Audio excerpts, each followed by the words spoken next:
Assalamualaikum warahmatullahi wabarakatuh dan selamat malam pemirsa. Senang sekali saya Rafika Mustaqimah Wardah kembali menjumpai Anda dalam program Dialog Legislasi. Dan seperti biasa selama 60 menit ke depan kami akan menemani Anda. Tentu saja akan membahas tema yang lagi hangat diperbincangkan dan juga akan mendatangkan dua narasumber yang berkompeten di bidangnya masing-masing. Dan pada edisi hari ini secara khusus Dialog Legislasi mengangkat tema terkait antisipasi banjir di musim penghujan. Selebes people memasuki musim penghujan, saat ini masyarakat dihimbau untuk mempersiapkan diri.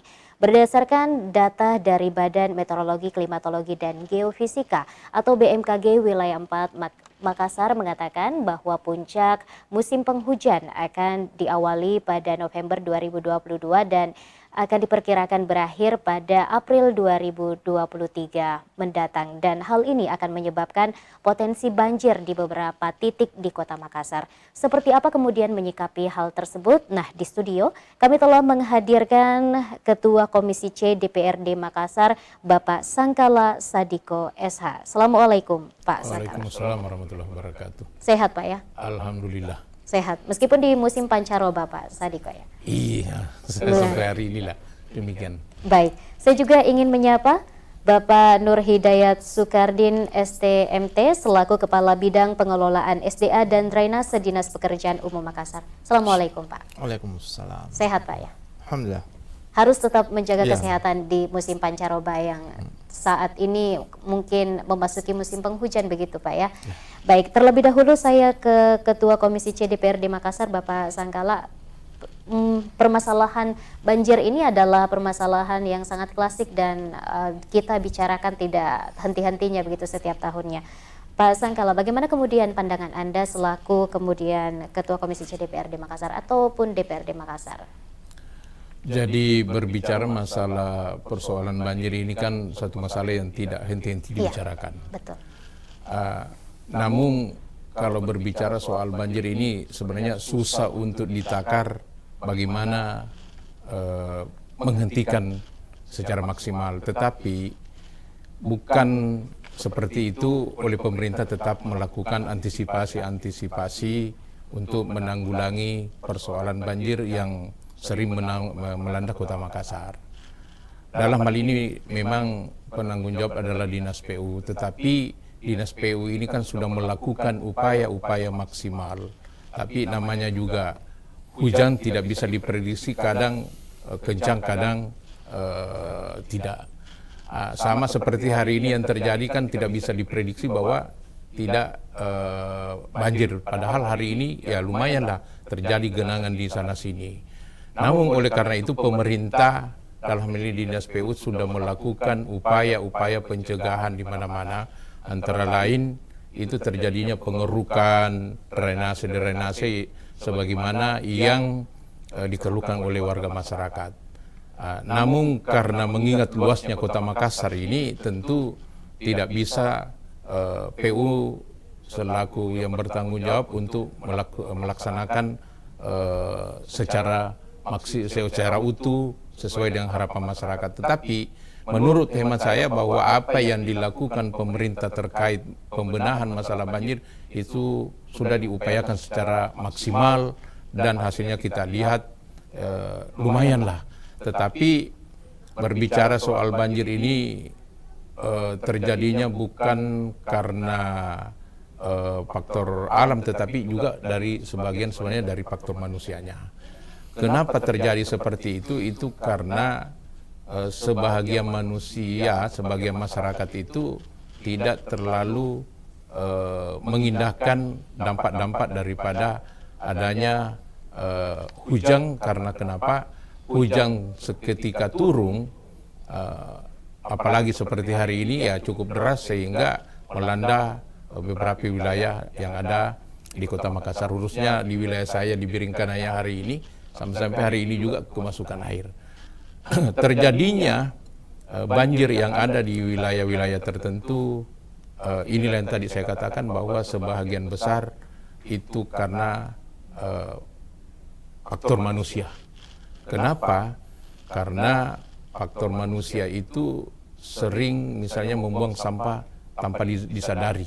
Ia membuang di got, padahal sebenarnya PU sudah melakukan pengerukan, tetapi masyarakat juga kadang membuang sampah tidak terkontrol. Padahal sudah ada tempat disiapkan, dinas lingkungan hidup sudah maksimal menjemput sampah-sampah, tapi kadang juga manusianya kurang menyadari bahwa akibat dan dampak yang dilakukan itu akan menimbulkan gangguan pada orang lain. Saya kira seperti itu. Baik, saya ingin ke Kepala Bidang Pengelolaan SDA dan Drainase Dinas Pekerjaan Umum Makassar, Pak Nur Hidayat. Bagaimana kemudian pandangan Anda secara umum terkait dengan masalah banjir di Kota Makassar ini? Ya, terima kasih. Kami di Dinas PU secara umum sebagai bagian dari pemerintah kota, esensi pemerintahan bagaimana kami mengelola harapan masyarakat sebenarnya. Iya. Harapan masyarakat tentang bagaimana pada saat hujan turun dengan intensitas tinggi, air limpasan dari prasarana sumber daya air dapat mengalir dengan lancar ke saluran utama kemudian dibuang ke laut. Tentu itu harapan kita. Iya. Namun demikian, seperti yang kita jumpai, masih ada beberapa titik-titik genangan, hari ini juga masih ada. Tapi itu adalah bagian dari proses kita bagaimana mengelola harapan tadi itu. Di Dinas PU, Dinas Pekerjaan Umum, terutama di bidang kami, relevansi dengan bidang kami, di bidang PSD dan drainase, berkat dukungan dari Bapak Ibu di DPR, terutama mitra kami di Komisi C, yang mitra strategis kami di Komisi C, Pak Sangkala sebagai Ketua Komisi C, bersama teman-teman di sana, memberikan dukungan yang full betul, maksimal betul bagaimana Dinas PU dapat bekerja dan melaksanakan tupoksinya secara optimal. Nah, apa yang kami lakukan mulai dari pembangunan, rehabilitasi saluran-saluran drainase, termasuk yang disampaikan tadi pemeliharaan saluran drainase dalam bentuk pengendalian sedimen. Selain pembangunan fisik, ada rehabilitasi terhadap saluran drainase yang ada agar fungsi dan kapasitas untuk mengalirkan air lebih optimal. Di saat yang sama, yang masyarakat kita biasa lihat sepanjang tahun, ada yang menggali selokan, kemudian sedimennya diangkut. Itu adalah bagian dari pengendalian sedimen untuk memastikan bahwa bagaimana saluran drainase ini bisa optimal pada saat dibutuhkan nantinya. Oke, jadi ini adalah salah satu bentuk upaya-upaya maksimal yang dikatakan Pak Dewan tadi, Pak ya. Apa-apa saja Pak selain itu? Selain itu, saya juga perlu sampaikan bahwa wilayah Kota Makassar itu dilalui oleh 2 das besar beserta subdasnya. Ada das Jeneberang dan ada das Talok beserta subdasnya. Ya, karena kita di hilir, tentu salah satu ancamannya adalah melimpasnya air dari sungai. Olehnya itu, pemerintah dalam hal ini ada pemerintah pusat, provinsi dan kabupaten Kota Makassar. Sungai, saluran utama itu menjadi kewenangan pemerintah pusat melalui Balai Besar Wilayah Sungai Pompengan Jeneberang. Tentunya dalam hal ini ada hal persoalan kewenangan, sehingga yang kami lakukan adalah intens berkoordinasi dengan teman-teman di balai.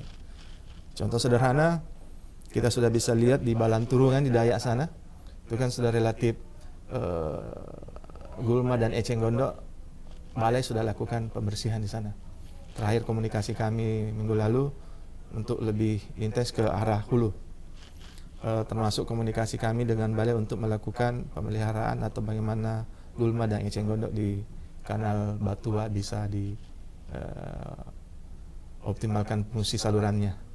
Dan itu balai besar akan juga melaksanakan pemeliharaan di sana. Oke, jadi tidak henti-hentinya untuk berkoordinasi dan berkomunikasi. Karena di sana ada persoalan kewenangan, tetapi pada prinsipnya kami sama dalam hal ini mengelola harapan itu.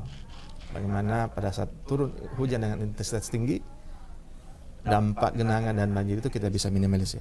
Baik, saya ke Pak Dewan. Pak Dewan, tadi Bapak menyampaikan bahwa Dinas PU dalam hal ini Pak Hidayat sebagai perwakilannya kemudian telah mengupayakan ataupun telah memaksimalkan upaya-upayanya. Nah, terkait hal itu, adakah catatan penting yang mungkin dicatat oleh Pak Dewan? Nanti akan dijawab Pak setelah pesan-pesan berikut ini. Tetap bersama kami di Dialog Legislasi.